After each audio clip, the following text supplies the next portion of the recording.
룻기 1장 13절. 너희가 어찌 그들이 자라기를 기다리겠으며 어찌 남편 없이 지내겠다고 결심하겠느냐. 내 딸들아, 그렇지 아니하니라. 여호와의 손이 나를 치셨으므로 나는 너희로 말미암아 더욱 마음이 아프도다 하매, 그들이 소리를 높여 다시 울더니 오르바는 그의 시어머니에게 입 맞추되 롯은 그를 붙쫓았더라.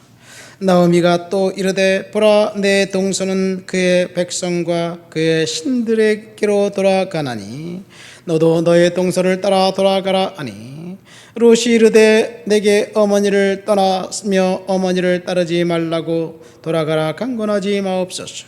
어머니께서 가시는 곳에 나도 가고 어머니께서 머무시는 곳에서 나도 머물겠나이다.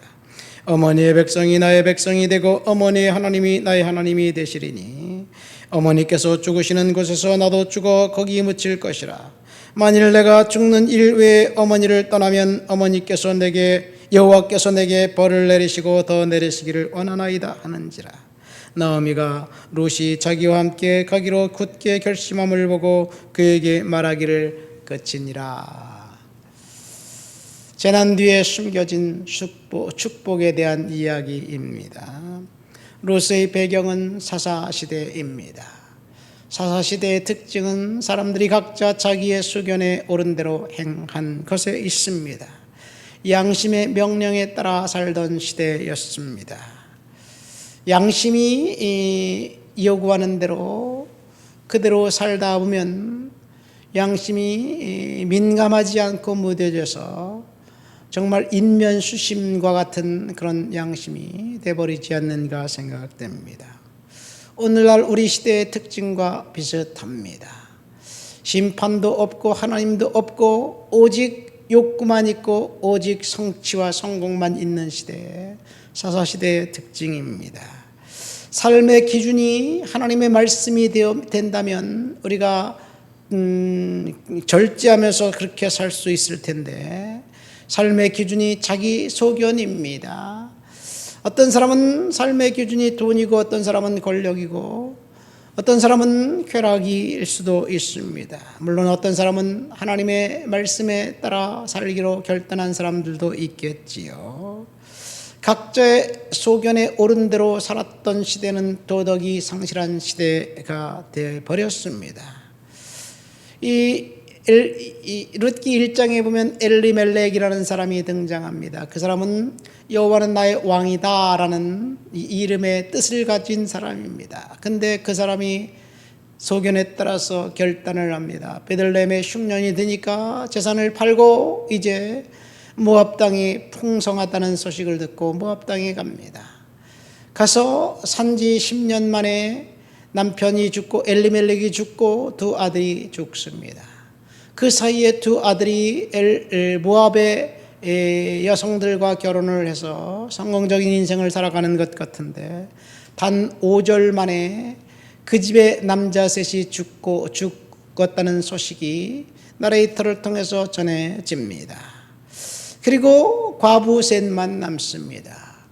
엘리멜렉이 소견에 따라서 성공을 위해 이민을 갔다면 그 아내 나오미는 재난을 당한 뒤에 하나님의 뜻을 깨닫고 하나님의 말씀에 다시 돌아가 베들레헴 고향 땅으로 돌아가기로 결단하면서 이제 며느리들에게 뭐라고 말합니까? 너의 친정집으로 돌아가라. 거기 너의 그 조상에게로 돌아가고 너의 족속에게로 돌아가고 그 다음에 너의 신들에게로 돌아가라, 그런 이야기를 합니다. 그러니까 나오미의 큰 며느리인 오르바는 울고 어머니와 이별하고 친정으로 돌아가고, 둘째 며느리인 롯은 어머니를 따라 가겠다고 결단하면서 오늘 우리가 읽은 16절 말씀에 보면 이렇게 말합니다. 내게 어머니를 떠나며 어머니를 따르지 말고 돌아가라 강권하지 마옵소서. 어머니께서 가시는 곳에 나도 가고 어머니께서 머무시는 곳에 나도 머물겠나이다. 어머니의 백성이 나의 백성이 되고 어머니의 하나님이 나의 하나님이 되시리이다. 여기서 중요한 것은 어머님의 하나님이 나의 하나님이 되시리이다. 그런 룻이 고백을 합니다. 분명히 13절에 보면 어머니가 며느리들에게 너의 백성들에게 돌아가고 너의 신들에게로 돌아가라, 그런 이야기를 합니다. 룻은 그 모압의 신은 그모스입니다. 인신제사를 좋아하는 신입니다. 그 우상 숭배하던 그 자리에서 이 결혼을 통해서 야훼 하나님을 알게 되었고, 그리고 하나님을 믿는 신앙인이 되었다는 것을 우리는 알게 됩니다. 어떻게 룻이 그 믿음을 알았는지 우리는 성경의 단서가 전혀 나오지 않습니다. 그러나 시어머니를 따라 결단하고 베들레헴으로 돌아간다는 그 결정을 할 때 그는 아마 신앙의 굳센 결심을 하지 않았을까 생각됩니다. 이 룻이 이렇게 결단하자 시어머니가 이제 그 룻에게 돌아가라 말하기를 그칩니다. 그리고 그 이후에 룻은 나오미를 따라 돌아가지요. 지금 나오미는 극한 재난 가운데 있습니다. 남편도 잃고 두 아들도 잃었습니다.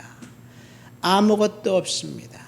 베들레헴 땅에서 올 때 재산을 다 팔고 왔기 때문에 돌아간다고 해도 그가 어떻게 살지 살 길이 막막합니다. 젊었다면 개과를 할 수 있을 텐데 그럴 상황도 아닙니다.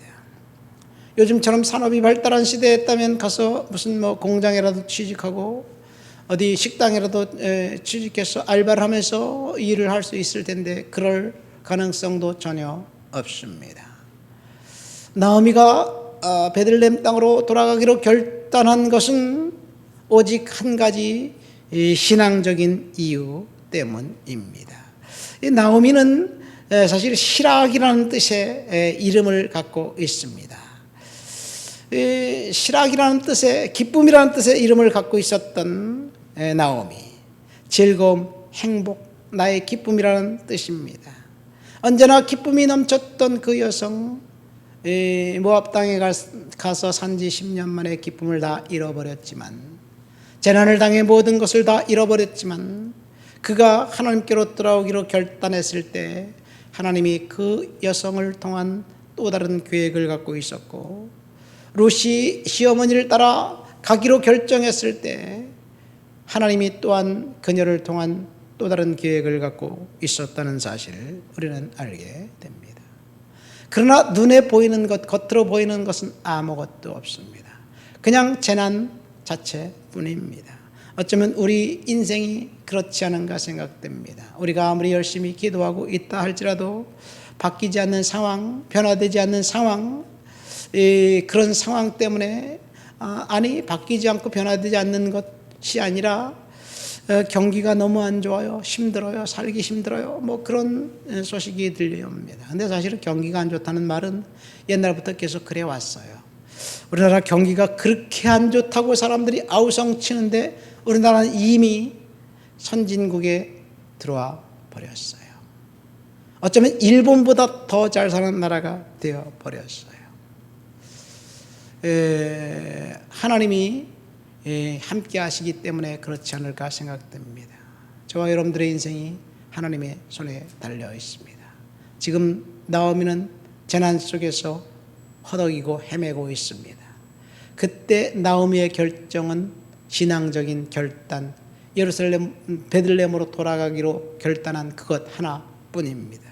저와 여러분들이 하나님 앞에 믿음의 결단을 하고 내가 오늘도 상황은 힘들고 어렵지만 믿음으로 살아가야 되겠다, 그런 결단을 하고 그렇게 은혜 가운데 살아가시게 되시기를 예수님의 이름으로 축원드립니다.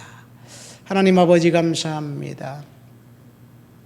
재난을 당한 나오미가 베들레헴으로 돌아가기로 결단했던 그런 모습 속에 우리의 모습을 발견하게 도와주시옵소서. 비록 우리의 눈에 보이는 비전이 안 보이고 출구가 요원해도 하나님과 동행하는 삶을 살기로 결단했을 때 하나님이 새로운 계획을 우리들을 통해서 하고 계시다는 사실을 믿음으로 보게 하옵소서. 예수님의 이름으로 기도합니다. 아멘.